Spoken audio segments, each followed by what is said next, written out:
Okay, we're live. Hi, this is William Ramsey. Welcome to William Ramsey Investigates. On today's show, I have a very special guest, a returning guest.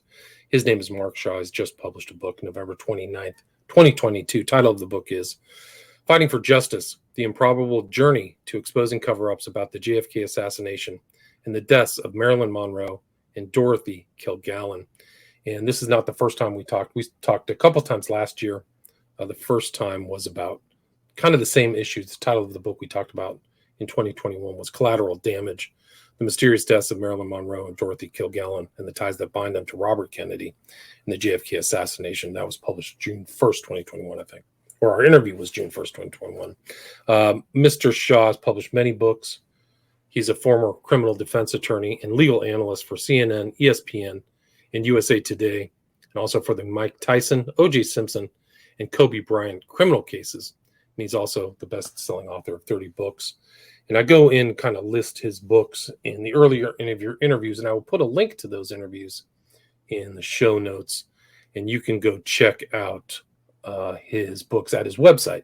His website is markshawbooks.com.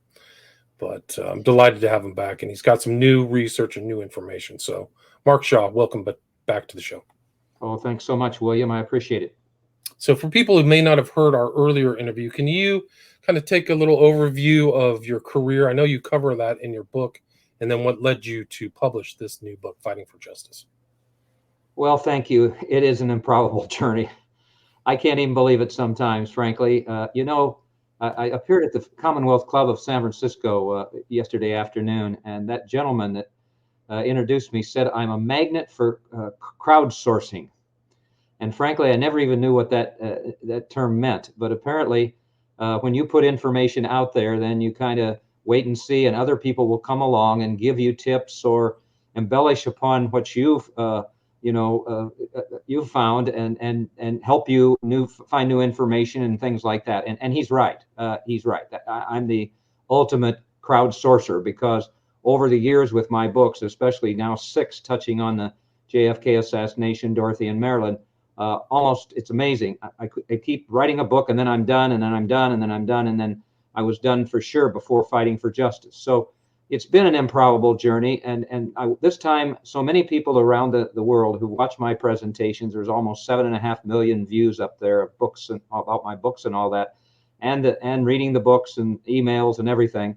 I've asked, how in the world did you do this? Because an awful lot of people know that I'm not the smartest guy in the world. I nearly dropped out of Purdue University, almost a college dropout.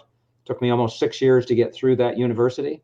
I wasn't a good law student, had a tough time getting through law school, and so on and so forth, all the way through what's happened to me. So in the book, I give them an idea of, what the early years were at Purdue. I want to inspire people to go ahead and my mother and father's photograph is in the book. And my dad taught me one thing that was so important, that if you're not as smart as everybody else, you just have to work harder. And I've done that all the way through the careers that I've had that we can go through in just a minute, but especially with my research about the JFK assassination, because, for whatever reason, I think my research gets as close to the truth as can be possible. In this situation, we're going to expose for the first time what I believe is the most alarming example of government corruption in history. But that goes all the way back to when I first became a criminal defense lawyer.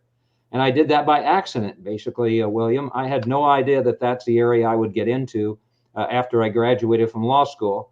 But in one of those serendipitous moments of my life, and there's many of them, a guy that I had interned with during law school decided to run for the state legislature, and he liked me. And he said if he won, he'd get me a public defender job. And he won, and on a Friday, I had no job, and I'd never tried a criminal case. And on a Monday morning, I was trying a first-degree murder case of a man who shot his girlfriend from 6 feet away with a shotgun in front of her children. And when I was appointed to represent him, he asked me, Mr. Shaw, now how many cases have you tried? And I said none. And he said, well, okay. I said I took some classes in law school. And so on that Monday, I represented him the best I could. He was convicted, of course, but after the verdict came in, he turned to me and he shook my hand and said, thanks for doing the best you could do. And that let me know that maybe this was something that I could do.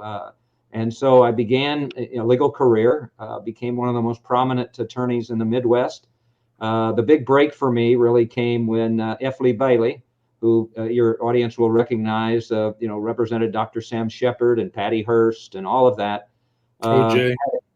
There was a murder case in Indiana, really unusual case. It was a doctor who was supposed to have killed a DEA agent who was in his office suspecting the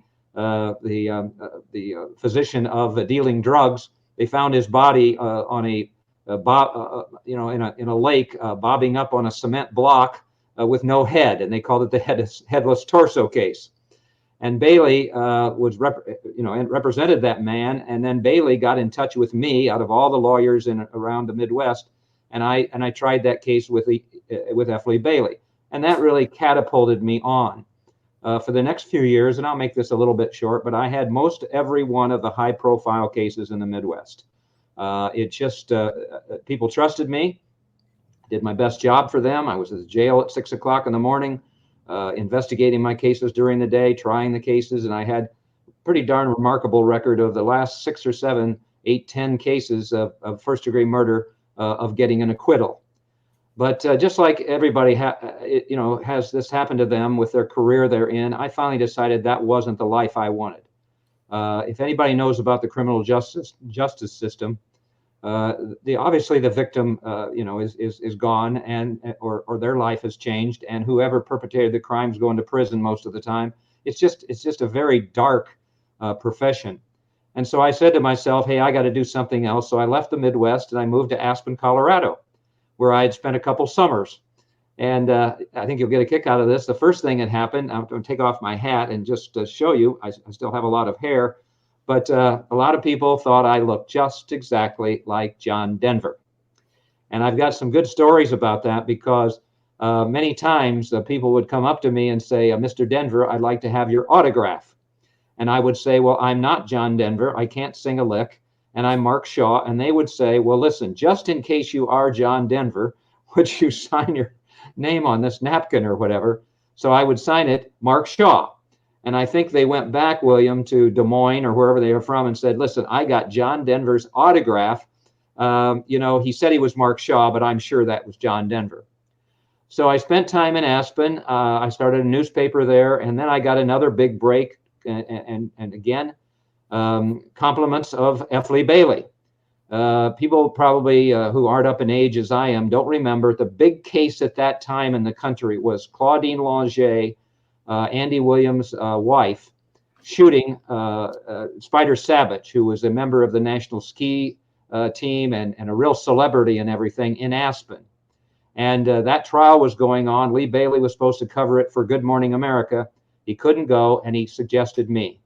And that got me into the television area. I worked for Good Morning America. I covered that trial. Claudine trusted me and gave me the only interview she ever did.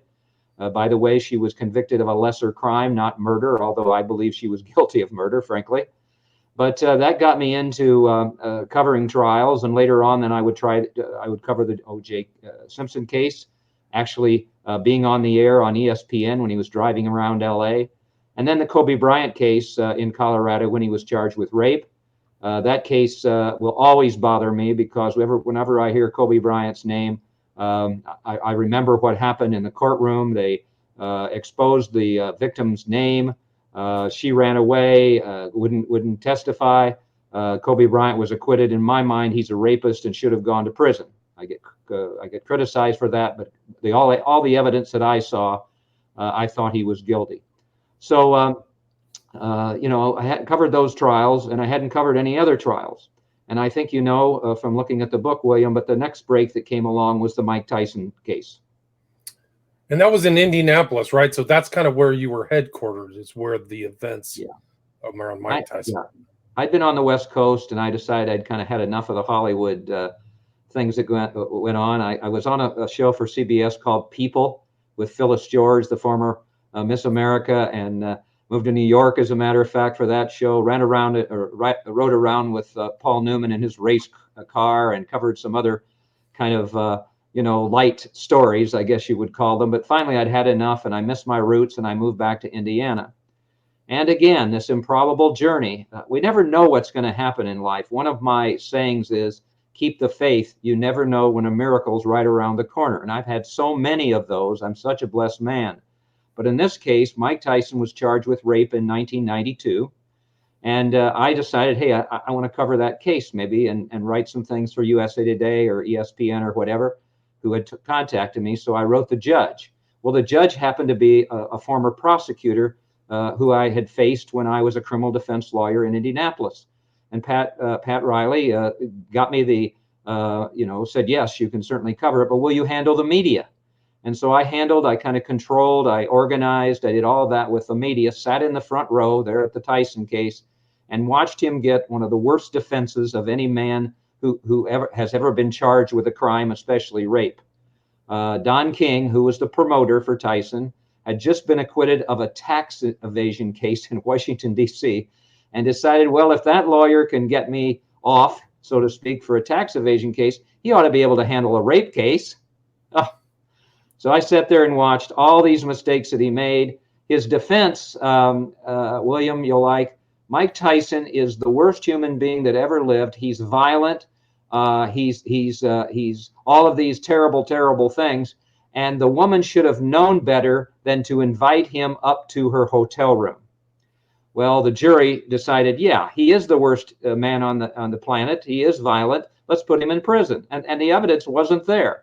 So that was my first book then that I wrote. That was. There was also problems with that case too. You write about the fact that the prosecutors knew she was selling her story prior to the conviction, Tyson's conviction, right? Good point, exactly. Corruption there in many ways. I've always been so upset with corruption at all. And those prosecutors who I knew, two of the lawyers from my criminal defense days, they knew that she was had already sold the rights to her story and all of this. And then they didn't divulge that. And in the book, I was able to point out that two jurors, when they found out, they would have never convicted Tyson. So he went to prison. And it is an interesting story, because I'll tell you what, the moment he went to prison, I thought he was done. I thought he would be in prison, he would come out, he'd get into drugs, he'd do whatever. But it's a good story in some ways. It kind of straightened him out a little. And, he's gone on with his life and done very well. But that was the first time when I wrote a book, and it was called Down for the Count. And I'll just give you a quick idea of how I started my literary career. A woman called me from Indianapolis and said, Mark, there's a review of your book. And I said, is that right? She said, do you want to hear it? And I said, yes. And she said, are you sure? She said, are you sure? And I said, well, yeah, I guess. She said, well, here's the headline. Mark Shaw's book on Tyson, worthless. So that's how I started my literary career, but I enjoyed that. And people have asked me, because I have no training, I had no training whatsoever with writing long form. How did I end up writing all these books, 30 some at the last count, and a bestseller and all of that? Well, I write like I talk to juries. And I try to use common language, because I'm not, very knowledgeable of big words or whatever. I try to get them to stop and think, like I did when I was talking to juries. What's the truth here and all of that? And so Down for the Count started a literary career. And since then, I've gone on to publish books about Jonathan Pollard, the spy, a couple books on the Holocaust, even one on Larry Bird, one on Don Larson's Perfect Game in the World Series, and all of that. And then all at once, again, a critical moment in my life took place when I decided to write a book about a guy named Melvin Belli, a famous attorney in San Francisco that I had actually practiced law with in the mid-1980s. And when I started delving into his career, everything changed right then. And he was a very colorful figure in the Bay Area. He was very well known. He was in the limelight, and he was involved, I think, in the Zodiac case too. So he had been around in very high-profile cases and was known as the King of Torts. You mentioned that in your book. So he was a very kind of one of the first big kind of trial lawyers who had huge damage wins, right, in civil cases. That was the point. He was a tort lawyer. He was a personal injury lawyer. I don't want to forget to tell you that while in Aspen, so many different things happened to me. But one of the most interesting was I did get to spend some time with Hunter Thompson. And I did so because I read his books, and I started to think about some things that I could do with my writing and all of that. But that was quite fascinating, because such a bigger than life personality. He would sit at the Hotel Jerome bar with that cigarette, and he'd have the extension on it and everything, and he'd drink this Wild Turkey whiskey. Johnny Depp would be there at times, and so on and so forth. But I'll never forget, with Hunter Thompson, we set up an interview with him with Good Morning America. He said he would do it, and we were going to do it at 10 o'clock at night. And so they got a crew up from Denver, and a camera crew from Denver. And 10 o'clock came, and no Hunter, 11, no Hunter, 1, 2, 3, 4. We finally gave up. And a few years later, I went to a book signing of his. And he said, "Oh, wait a minute, you're Mark Shaw. Are we going to do that interview with the Today Show tonight?" I mean, that was Hunter Thompson. And I just bring that up because some of these things in this improbable journey, you just can't make up. But Belli, back to him, yes, you're right. The Zodiac case, he handled a lot he was one of the first to sue the pharmaceutical companies and get multi-million-dollar verdicts and all that. But when I started looking into his life and times, what I found out was his affinity for the mafia. Mickey Cohen, a dangerous Los Angeles gangster, was one of his best friends, and he represented Belli represented Cohen. And I got to thinking, something's wrong here. He's a personal injury lawyer. How in the world? I mean, you're a curious guy, William. You would have done what I did.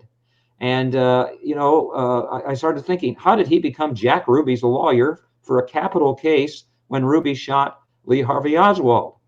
And I see somebody's made a comment about Claudine Longet. That's a very interesting comment, really.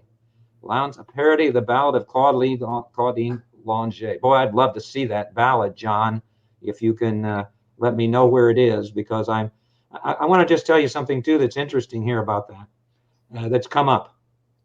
I've been so honored in so many ways, but and I think you'll like this, John, as well as you, William, about a week and a half ago, I got an email.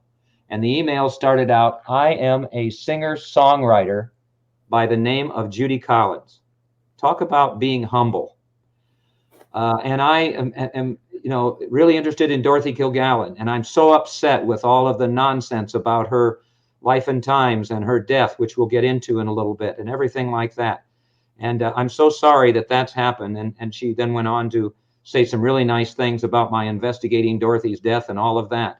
But she was in Colorado when Claudine Longet shot Spider Savage, and she wrote a poem about it, and she sent that to me. So it's interesting, John, how that kind of correlates there. But what an honor to have Judy Collins get in touch with me. We've been emailing back and forth, and I'm actually going to see her in a concert up here at Santa Cruz in January. But that was Melvin Belli. So I started to look into the JFK assassination. And frankly, I was never interested in it. When I grew up this shows my age, but in 1963, I was a freshman in college. JFK died. I cried like everybody else. And then I heard, J. Edgar Hoover shouting, Oswald alone, and I bought it, just like everybody bought it. And as you'll see, that the corruption started right then, as we talk about in the new book, Fighting for Justice. So what I did is I went back to the 60 election. And quickly, I will tell you that what I found out, of course, is common knowledge. Joe Kennedy knew they were going to lose that election. JFK was going to get beaten by Richard Nixon unless they won Illinois and West Virginia. So he used his friend, the diabolical Frank Sinatra, to contact some of his mafia buddies that Joe knew: Sam Giancana in Chicago, Carlos Marcello in New Orleans, Trafficante in Florida, and all those guys. And we'll get into Marcello later. But hey, if you'll help us win Illinois and West Virginia, we will leave you guys alone when we get in the White House. That was the promise. Well, what happened, though, was when they got in the White House, just as soon as possible, I had an eyewitness, and I only use primary sources in my books. I don't speculate. If there's hearsay evidence, I confirm it, like you'll see I have done with the new book. But what I found out was that there was a double cross, because Joe Kennedy ordered JFK to appoint Bobby Kennedy Attorney General. And Bobby Kennedy, if you know anything about him, hated the mafia. At the McClellan hearings, he made racketeering hearings. He made fun of Sam Giancana. You're giggling like a little girl. You guys dress, with your slick back hair. He wrote a book about it, Enemy Within. Well, what did he do to show his big brother and his father that he was this, he was as big a shot as they were? He went after the mafia don in New Orleans, Carlos Marcello. He deported him to Guatemala. Marcello got back in the United States, and Dorothy Kilgallen, when we talk about her investigation of the JFK assassination, this famous reporter in New York City, you'll see that she honed in on Marcello. And why? Motive. When I was a criminal defense lawyer, you always look at motive. That's the detective's best friend. And what happened is that Marcello decided that he had to revenge what Bobby Kennedy had done. And so what he did is he decided, listen, I've got to get rid of that guy. And so if I kill Bobby Kennedy, then Jack Kennedy will come after me with everything the government has. But if I kill JFK, if I orchestrate his death, then Bobby Kennedy will be powerless. And William, that's exactly what happened. Bobby Kennedy resigned as Attorney General and never went after those guys again. Right. So JFK gets killed November 22nd, 63, and Johnson becomes president, and then Kennedy resigns, right? Or Bobby Kennedy resigns. Is that right? He does. And of course, he and LBJ didn't get along at all and everything. So that was, that was the book, The Poison Patriarch, that I had written. But while I was looking into Melvin Belli's death, and this is how these things happen that are crazy, a good friend of him, a doctor in San Diego, said to me, Melvin Belli knew Dorothy Kilgallen.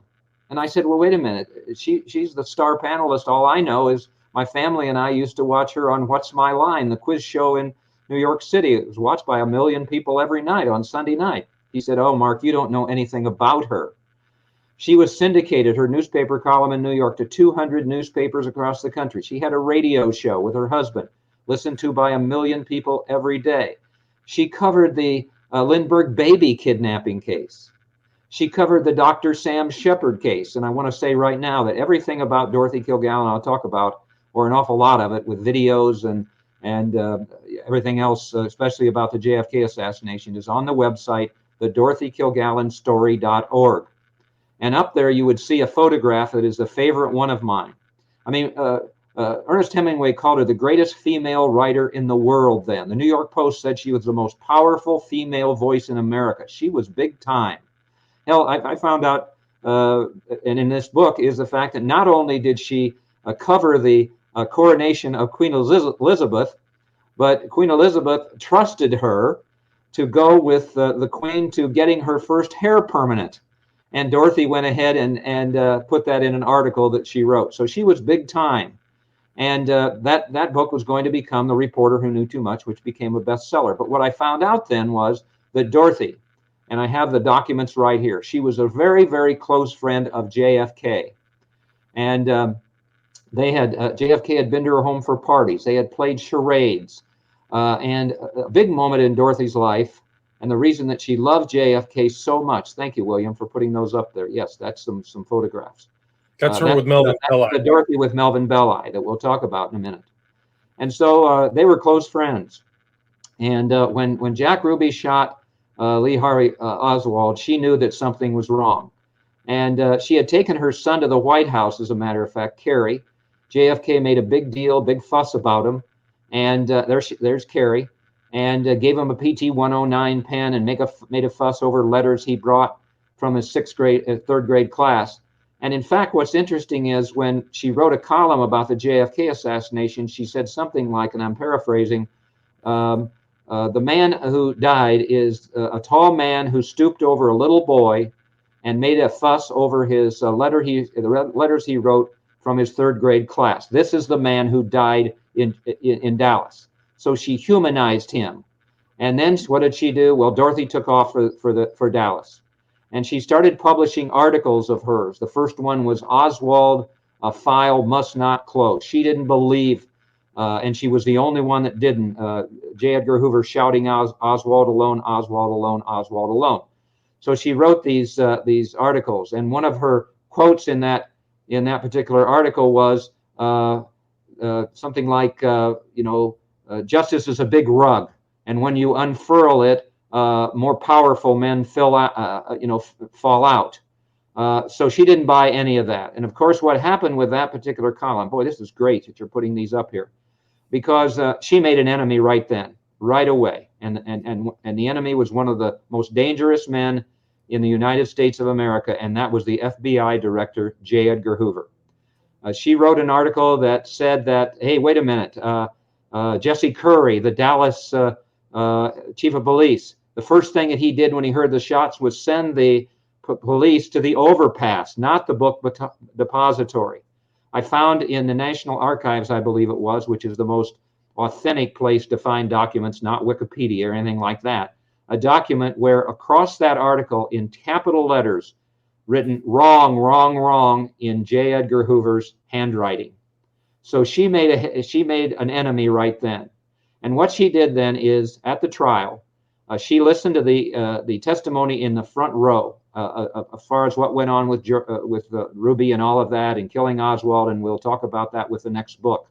But she listened to all of that, and then again, in one of those crazy moments in this improbable journey, I found out that guess what the most popular program was at Jack Ruby's Carousel Club in Dallas? What's My Line? And so he knew about Dorothy.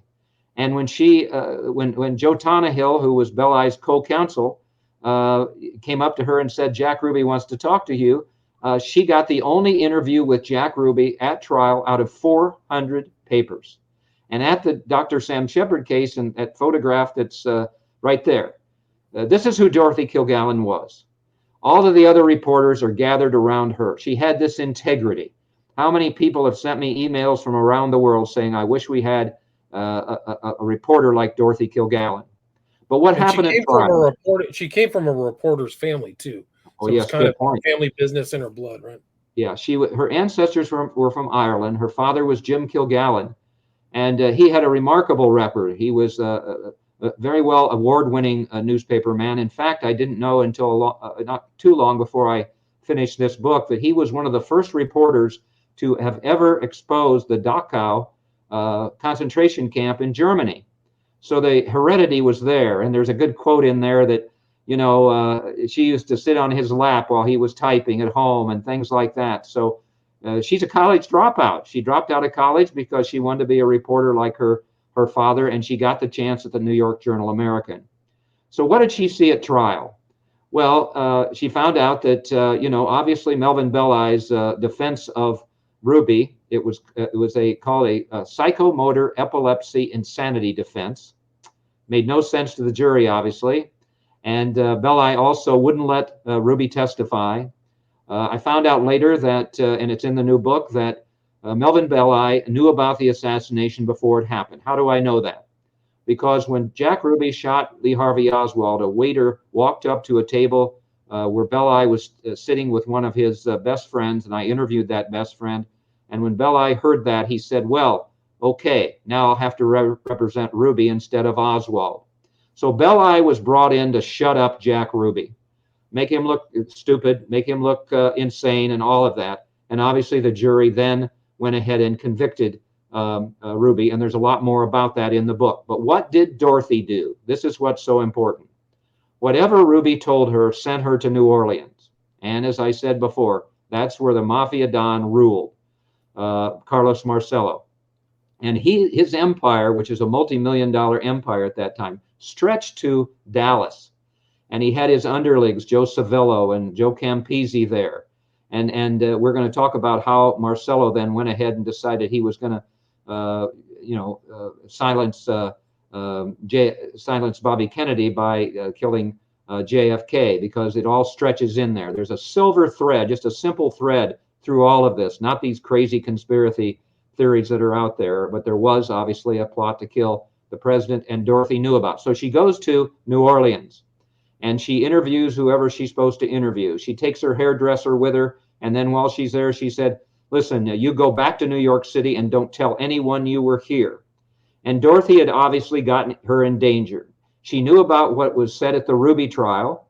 She knew the evidence was that Jack Ruby just didn't happen by the Dallas basement to shoot Oswald, that there was evidence that he told a very reputable source, I will be there when the transfer takes place. The police will help me get in the basement. I will make like a reporter to get in. So Dorothy had all this information in her, and she was in danger. She went back to New York City, and she made the same mistake that Marilyn Monroe made, and we'll talk about her, how that investigation came up in my life. She was a blabbermouth. I'm going to crack the case wide open. I know there was a conspiracy. I know this, I know that. And I'm writing a book for Random House, a tell-all book for Random House. And so as the fall of 1965 came along, Dorothy was on What's My Line on the 8th day of 1965 in the evening. This is What's My Line. That's Bennett Cerf. That's Dorothy on the right. John Daly is the moderator, and there's Arlene Francis. Very popular program. If you and millions of people now watch the reruns on YouTube, and I hear from so many of them who watch, for instance, Dorothy's last program, and where she is just as sharp as she was. She was almost like a prosecutor, and guess more of the occupations. That's what they did, unusual occupations than anyone else. So I started looking into Dorothy and all of that, and what I found out is that on the last day of her life, she did the program. Then she went to P.J. Clark's, which is a famous watering hole in New York City, and then she was to meet this journalist she had met earlier during a European media junket. He was from the Midwest. His career was going nowhere. They ended up having an affair, and I found out that this man, Ron Pataki, was able to get Dorothy to trust him and gave her a great deal of information about her JFK investigation, assassination investigation. So as this date came up, she had shared that with him. And although I interviewed him several times, he denied all that. He denied the affair. But on the last night of her life, she met with somebody, a man at a hotel near where she lived on East 68th Street. And we've been able to prove that was Ron Pataki. And something happened that night. And I've been able to prove that because what happened is Dorothy died. And when she was found the next day, the medical examiners came and they decided there was an empty bottle of Seconal and that she overdosed. Circumstances undetermined, they call it, which is a very strange verdict. But I was able then to look into this. The police never investigated. I did find out that J. Edgar Hoover, shortly after Dorothy died on that Saturday morning, sent his agents to her home. I was able to prove that he had them take all of her files, investigation material, everything else, which has disappeared to this day. But then looking into the forensics of all of this, William, I was able to find out that there wasn't just one barbiturate in Dorothy's stomach, three, phenobarbital, Seconal, and Tulinol, and together those were lethal.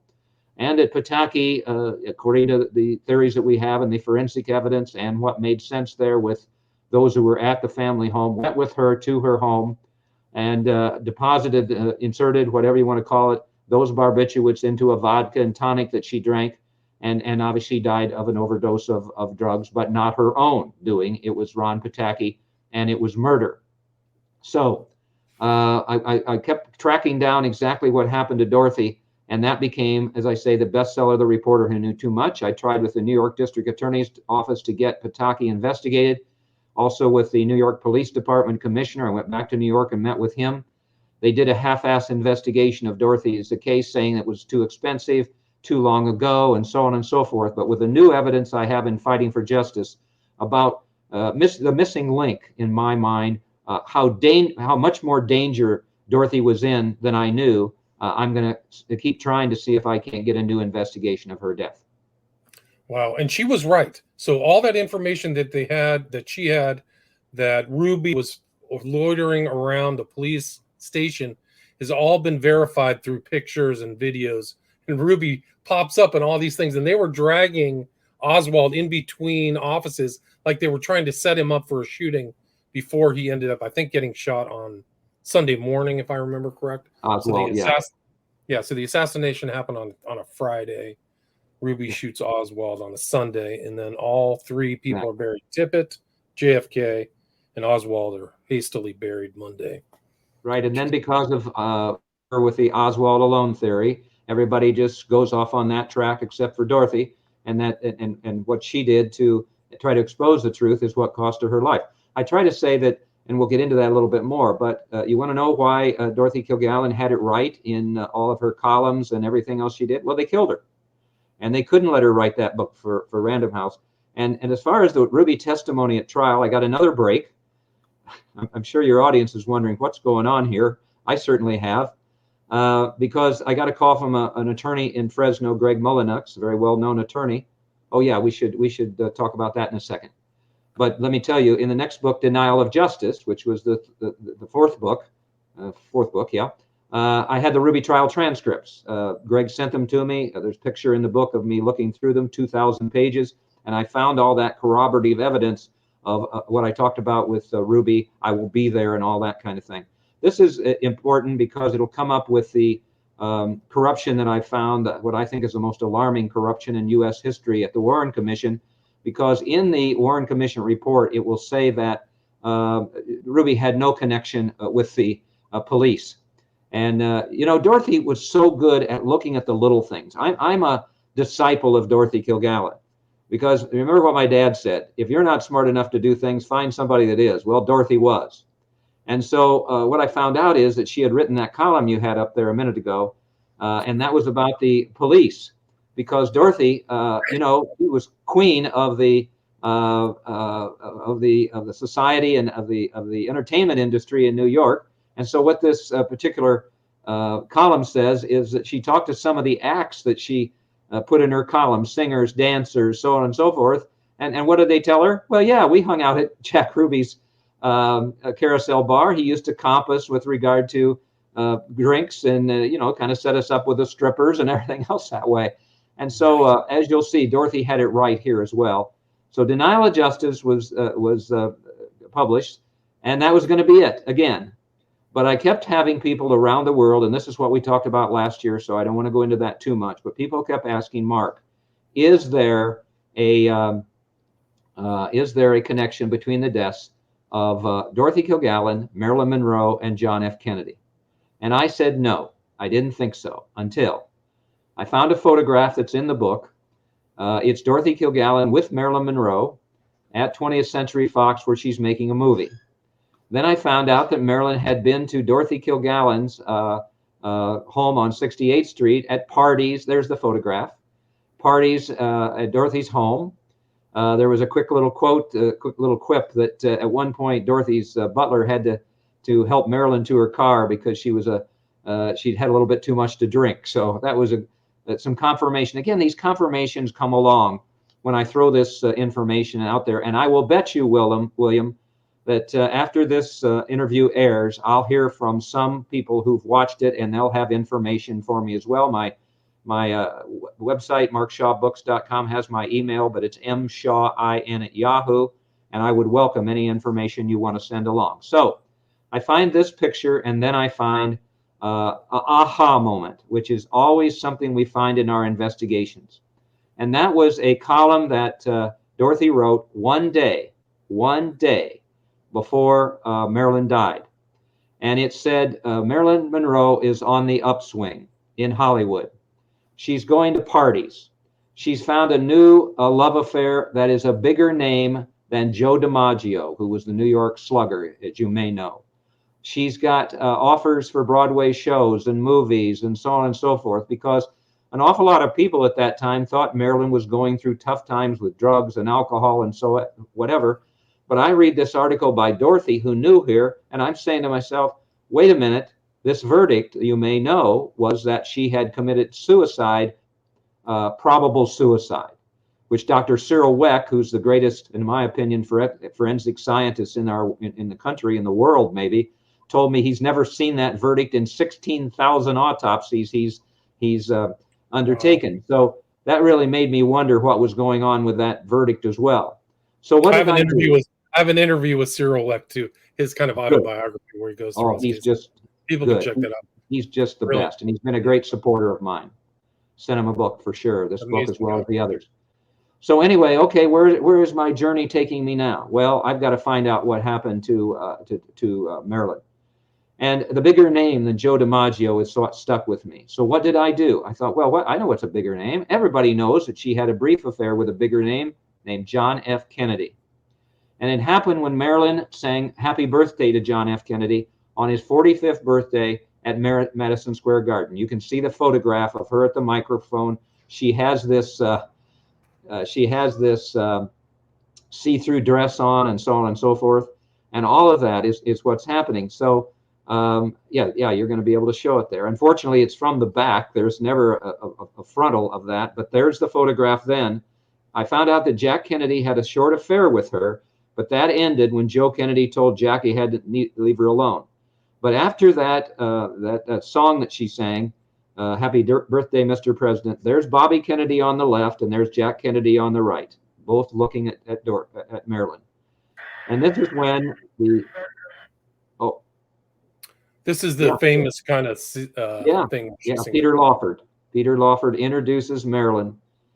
And I'm telling you right now, with my research, this is when the drum roll started to Marilyn Monroe's death, because she got in what somebody has called the cesspool of the Kennedys, and that's exactly what happened. So what I moved on to was, and we'll see if this comes up, and we come back to it in a minute with Marilyn coming up there. But what I found out is that, there she is being introduced, and then she sings Happy Birthday. Do you have the audio on that or not? Sure. Would you like to hear it? Sure. Sure, just a little bit.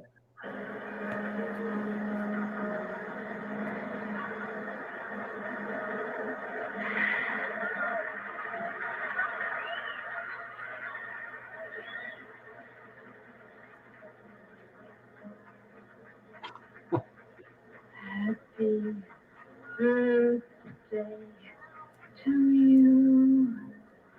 Happy birthday to you. Happy birthday, Mr. President. Happy birthday. So that was Marilyn, her tribute to JFK.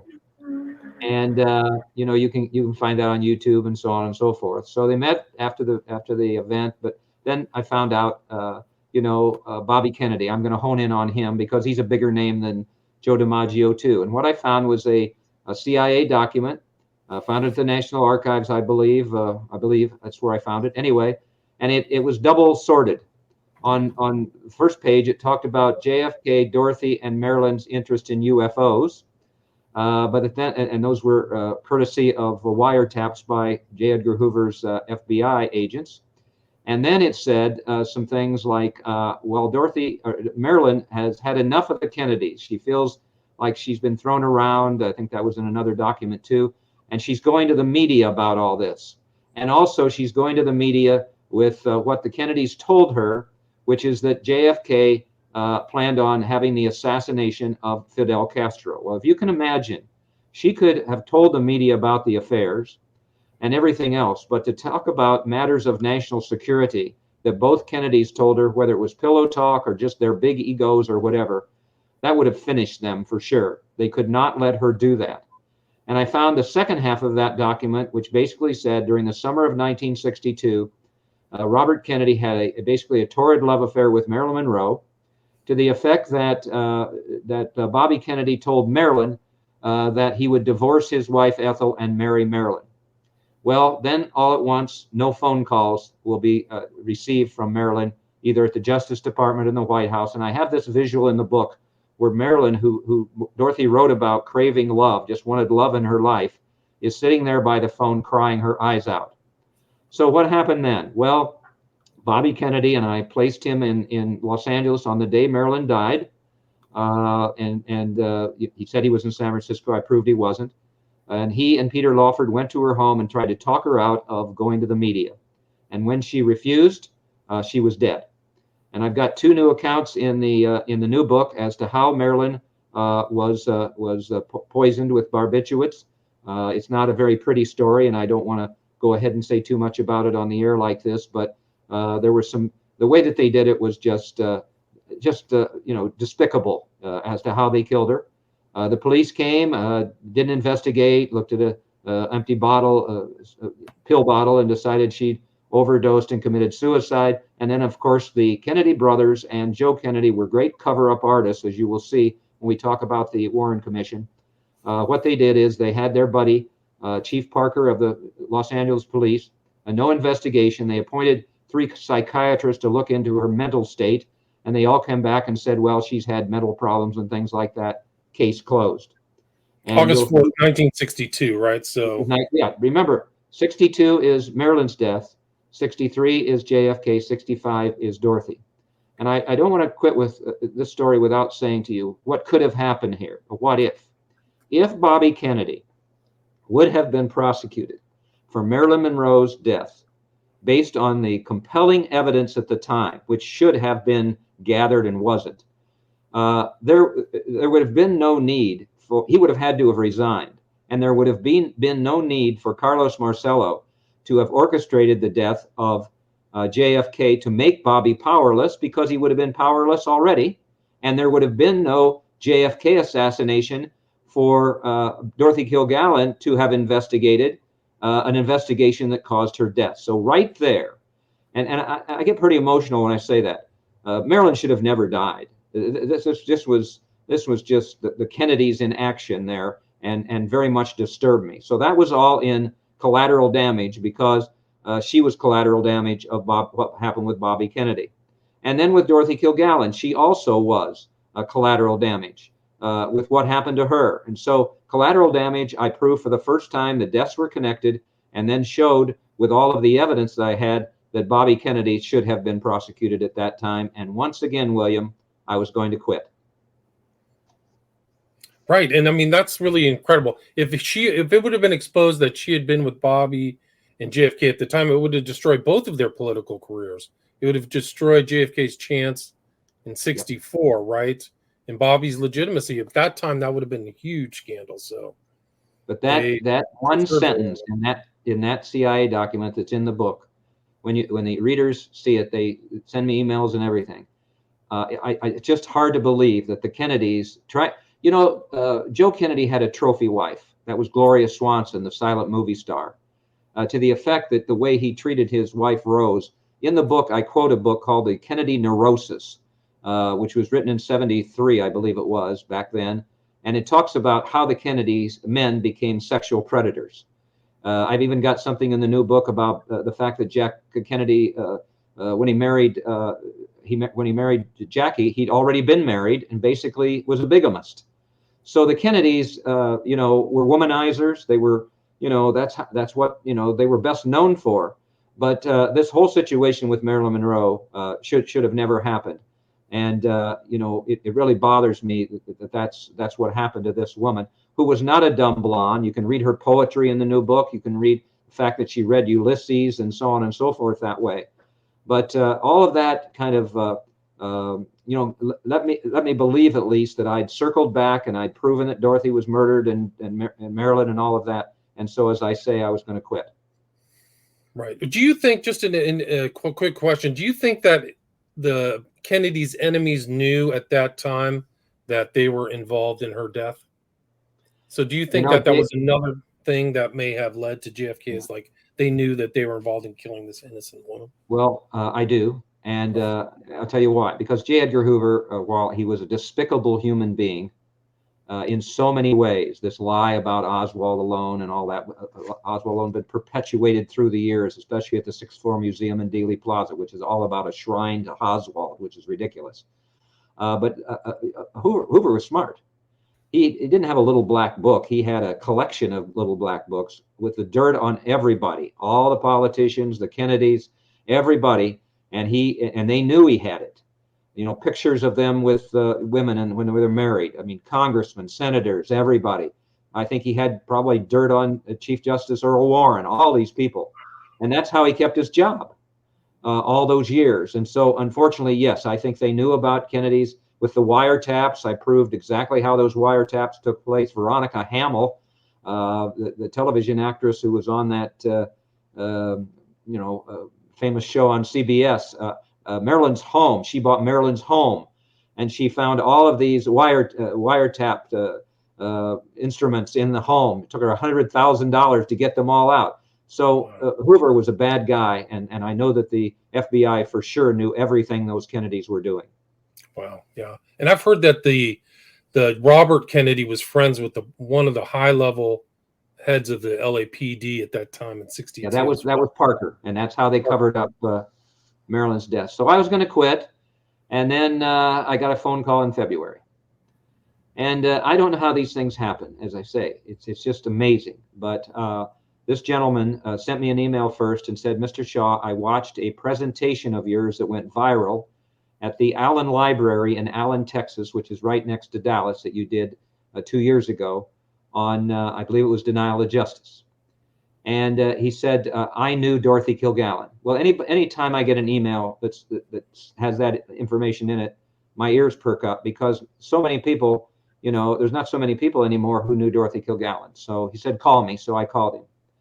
Well, what he told me, and I don't want to take too much of the time because it's in the book and everything, I had started to look into the Warren Commission, which I had never done before.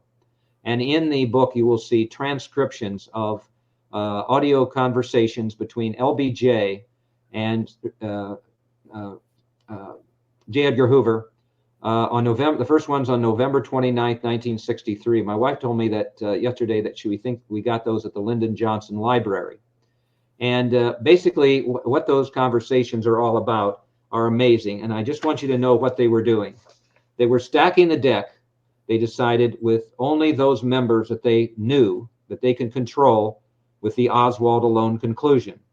And in fact, they decided they didn't want any other investigation at all because, and you'll see why. I'll tell you why what the motive was there. So what they decided to do was to go ahead and find members that they could trust and that they could control and everything. And so just quickly, I'll just read you an excerpt.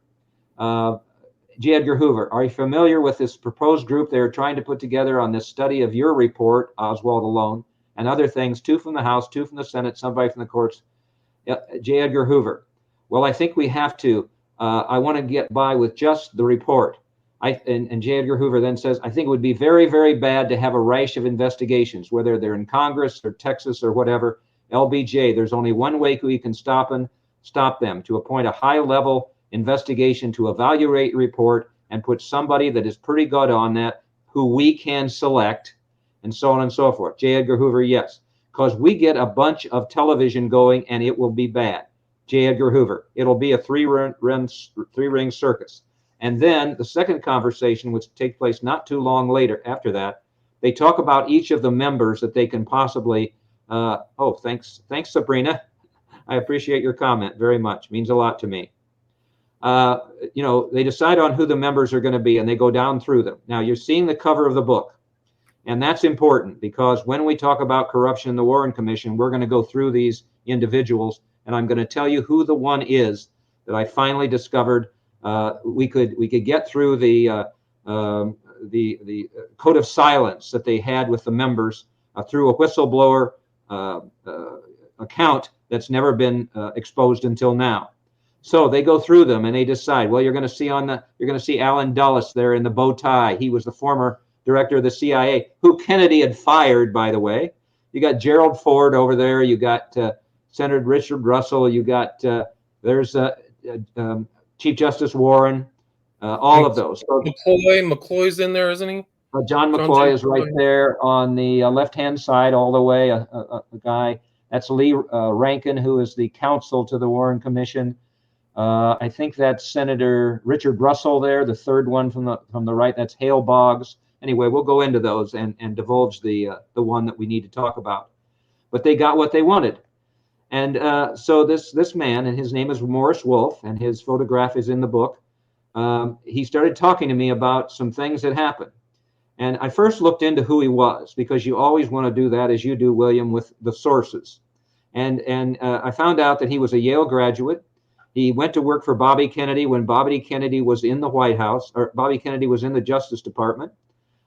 He was in the White House because JFK was in the White House. And he gave me some information right then that I knew that this man was trustworthy.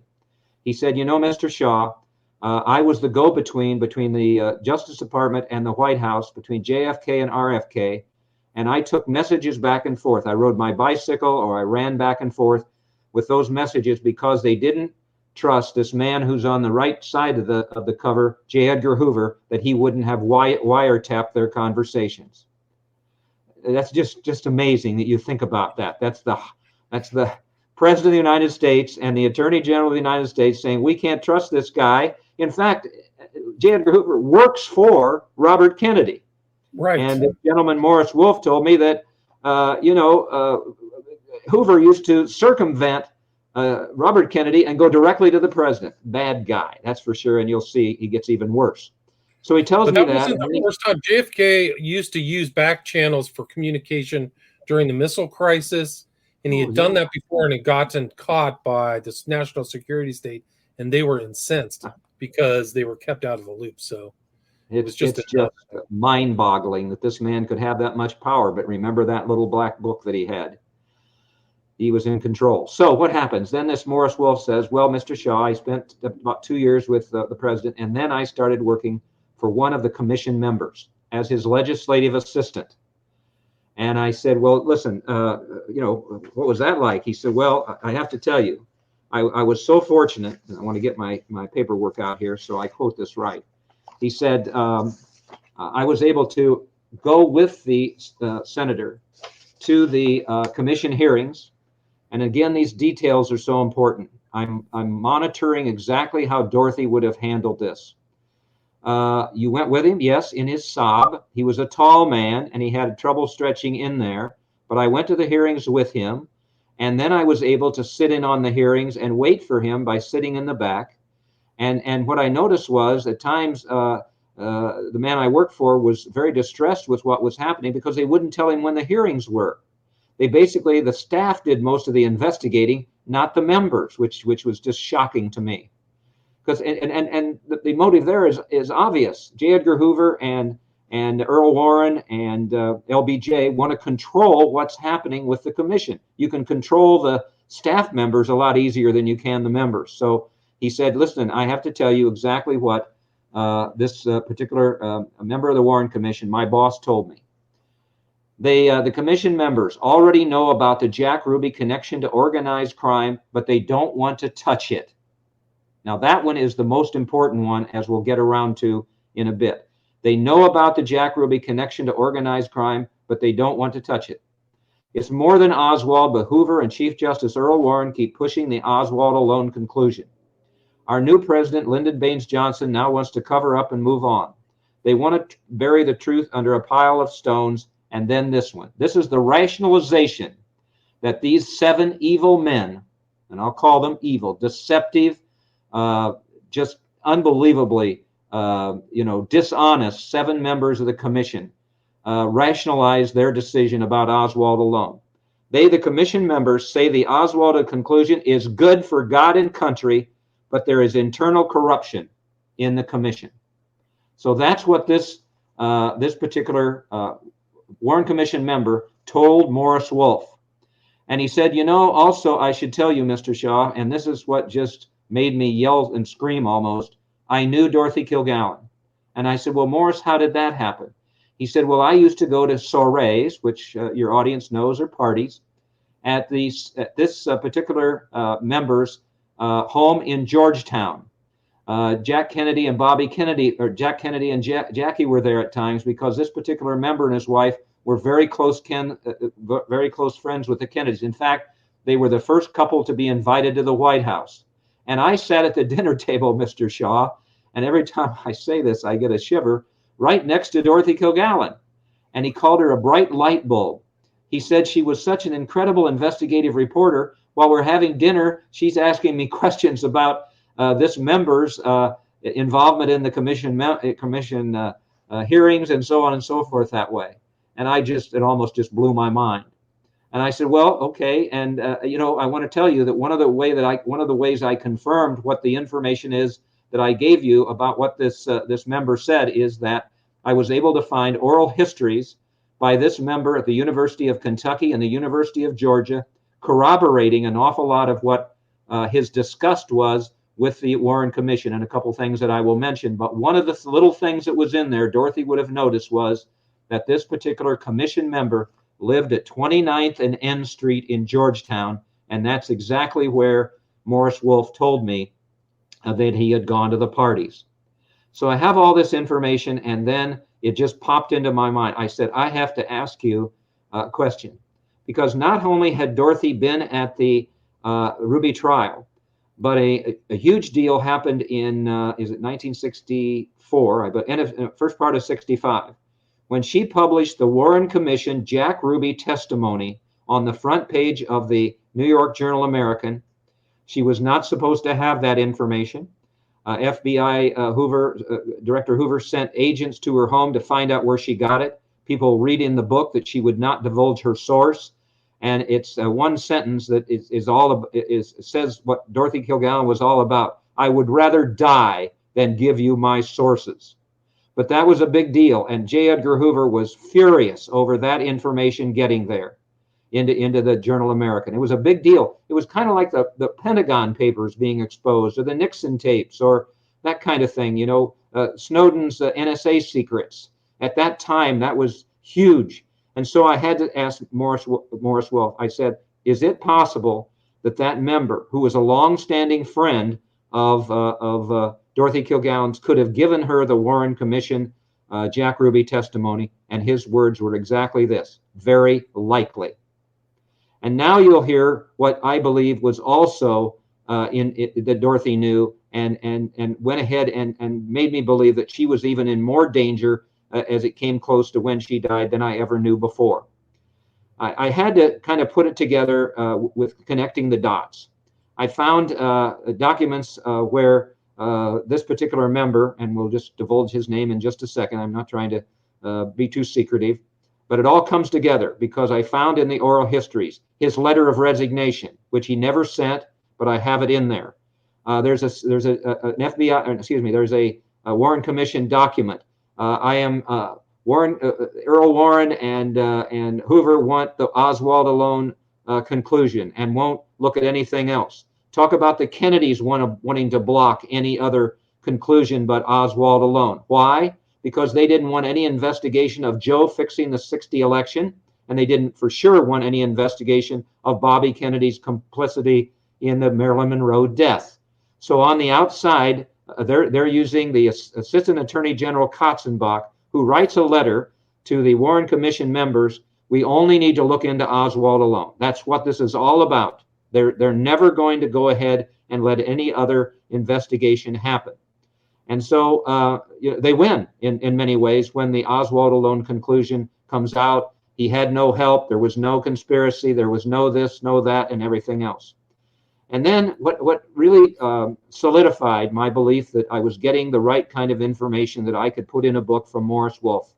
He said, Mr. Shaw, look at the Warren Commission giving the report, which we have on the screen right now.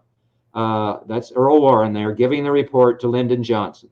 Look at the men in that picture. And so I did, and I look across, and he said, you notice all of them are kind of standing alone.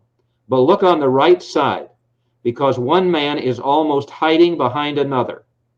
And he's hiding behind Boggs, who is Representative Boggs, and between Boggs and Allen Dulles. That is John Sherman Cooper, Senator John Sherman Cooper of Kentucky. And if you go back, look at the disgust on his face. And if you go back to looking at the when J. Edgar Hoover and LBJ are on those audio tapes, they talk about his being such a respected man. I have all kinds of tributes in the book. I have one from Jackie Kennedy Onassis, who said this was a man of character. And so he was so disturbed by what was going on in the commission. And here's the kicker. He and Richard Russell, who's third from the left, they demanded a dissent in the final report, the Warren Commission report. And think how this would have changed things. The dissent was they did not buy the single bullet theory that one person shot the president of the United States. They demanded that.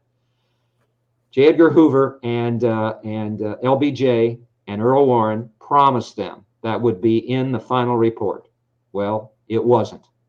That would have changed things so much. There wouldn't have been this Oswald alone. They had the Oswald alone conclusion with a dissent in there. That would have changed everything. That would have changed all the research through the years. That would have changed all these books by authors who, they weren't at the Ruby trial. I wasn't there, who published books. And if they don't have the research of Dorothy Kilgallen in there, they're worthless. But if that dissent would have been in there, William, that would have changed everything, and it wasn't. And that's why Senator John Sherman Cooper, who was such a respected senator, is looking away. He doesn't even want to look. He's just disgusted with what happened. Yeah, and he was actually involved with Frank Church, so he had some actual, he's kind of a dissenter overall, but I don't think they needed or wanted anything to question the 100% so-called veracity of that report. You're right. Yeah, and even when the audio tapes walked it back. Like some commission members walked it back later, but the report itself doesn't have that kind of nuance to it at all. I have to admit, some of the material in here has been out there for a long time. The audio tapes have been out there. Maybe some walk back. I haven't seen much of that. There was a code of silence that they had that J. Edgar Hoover and Warren swore them to. I have a document, a letter to each one of them. You keep this quiet. You don't want to get out there on television. They put Senator Cooper in there because they know that they could trust him to do his best and so on and so forth. And then they just double-crossed him as well. So, but what nobody's ever done is connect the dots there. Connect the dots with what a whistleblower, I guess you would call him, a eyewitness who got inside the Warren Commission hearings. And I will tell you right now, I believe every word he said because I've corroborated that through. These oral histories are so important. I'm pleased to say Purdue University, my alma mater, is archiving my body of work, and I have an oral history in there. And maybe through the years, somebody will take my research and want to look into things. I hope they do. But those oral histories, that's from the mouth of Senator Cooper, and he is just so upset with regard to what happened. Now, many people may ask this question. First of all, why didn't he come forward? Well, I think he felt a loyalty to that oath of silence and all of that, and decided that he couldn't speak up at that particular time. So why did Morris Wolf trust me with this information? Because I think he felt, as I surmise from him, that he felt a loyalty to Senator Cooper. And then I think he decided that he thought Senator Cooper, who was such a close friend of Dorothy's, would want him to tell somebody, and obviously then he trusted me with this. Wow, it's amazing. Yeah, they really put it together for that commission. I mean, just some real characters too. That even Dulles was even on there too. They were probably all afraid. I mean, Johnson and J. Edgar Hoover there was a lot of strange things around those guys. So yeah, especially Johnson. I found a KGB document of all things in the archives, I believe, and it talks about the fact that the Russians believed LBJ was behind the death of JFK, and that's not a stretch. Nobody benefited more than anybody.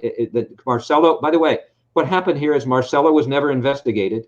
And go back to that comment that we made, that Morris Wolf made. The commission members already know about the Jack Ruby connection to organized crime, but they don't want to touch it. Well, there's the clue. Jack was in Dallas. I've connected him to Marcello and Oswald and everything else. If they had just investigated his being involved in organized crime, it would have taken them right back to Marcello. But they didn't want to do that. And the Kennedys were helping, we don't want that investigation for sure. So Johnson, though, it said the Russians believe that he was involved in JFK's death, and many people believe that, but I've never been able to find a clear path to Johnson like you can find to Marcello, or a clear path to the Cubans, or whatever. It's just when you look at motive, Marcello had the most to lose. He needed to shut up Bobby Kennedy, and that's why he orchestrated the death of JFK. There are a lot of things. There's some pretty good evidence of Richard Bartholomew book about the deep state in Texas. It had to be fixed in Texas. So there's a Texas connection to the assassination. And a lot of those people were around Johnson, and Johnson had mob connections. I think it was one of the people I researched said they walked into a room and Johnson was in the room with like Marcello and some of these others. So Johnson had much stranger connections than people would think. He was very well connected in Hollywood. Because that was part of the Democratic Party base. Yeah. I haven't used this word in any interview before, but you've said it so well. Look at Hoover. Look at Bobby Kennedy. Look at Joe Kennedy. Look at Lyndon Johnson. look at Dulles there and Earl Warren, survivors. They were survivors. They had a way of, you know, I don't know if we can go to, present day politics or whatever, but there were survivors. And, you know, both Democratic and Republicans have survived through the years some way or another, despite corruption. But in this situation, I think it's the most, it just is the most shocking corruption that we can have. And obviously they got away with it. But I'm pleased to put it out there, and people can now read the book or watch the presentations and watch your interview and thing, and they can make up their own mind as to what happened.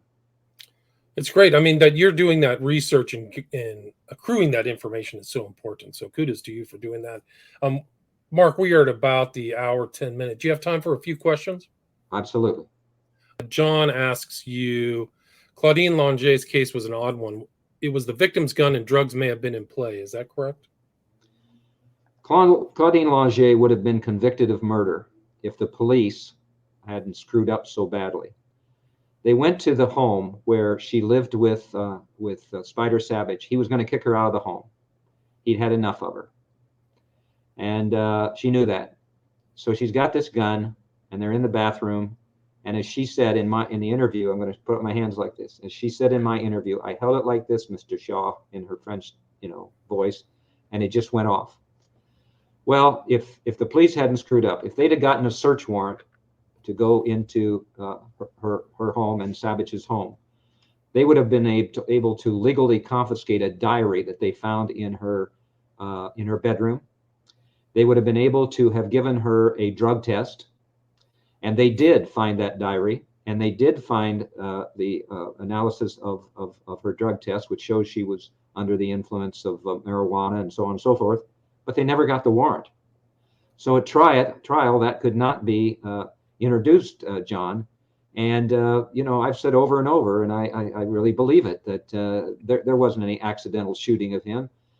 She was a very caustic woman. She was an awful lot of the movie stars that I've interviewed and done with my shows, or even with Bryant, Kobe Bryant, when he came to his trial, it looked like he was dressed to go to the beach. The egos with these people, but most of them, in my opinion, they're insecure. They're very insecure. And Claudine was like that. And you have to think in her mind, I'm living with the most famous skier in the world, Spider Savage, and he's going to kick my ass out of the house. She couldn't let that happen, okay? You can't let Marilyn go to the media. You can't let Dorothy write her book. I mean, these are women, and I've defended women when I was especially a criminal defense lawyer. But, there's a saying right here by my computer. The dead cannot cry out for justice. It is the duty of the living to do so for them. So Marilyn and Dorothy are kind of like my clients when I was a criminal defense lawyer. I defend them. I'm trying to get them justice and so on and so forth that way. There's a documentary that was filmed about a year ago about the Spider Savage legend and all of that. And the documentarians got in touch with me and wanted to interview me about the Spider Savage killing and what I saw at trial and some of the things that I just said and everything else like that. So I sat in my home for an hour and a half and gave them all that information. You think that was in the documentary? Absolutely not. What was the general thesis or conclusion of the documentary? Did they have he was one? a good guy and a great skier, and very flamboyant. He was a movie star. If you've ever seen a photograph of him, he was like Paul Newman or Marilyn on the screen. I mean, he was a beautiful man, and he was a hell of a skier. But he never should have died. Marilyn should have never died. JFK, Dorothy, Spider. So many of those. Nicole Simpson Brown. Let me just say about that. Nicole Simpson Brown. I went to a party in LA, and I'm not trying to brag about this, but I have a point to it. And OJ and his wife Brown were there. Okay, Nicole Brown Simpson. She lit up the room. I've never seen a more beautiful woman in my life. And I always go back to that image of her. So as beautiful as Marilyn, frankly. Wow, that's amazing. Oswald asks, has Shaw come across Paul Fitzgerald and Elizabeth Gould's JFK research? And if so, are you in agreement with their theses? I don't know what their view is. Do you have any familiarity with him? I'm afraid Oswald, that's an interesting first name you've got there.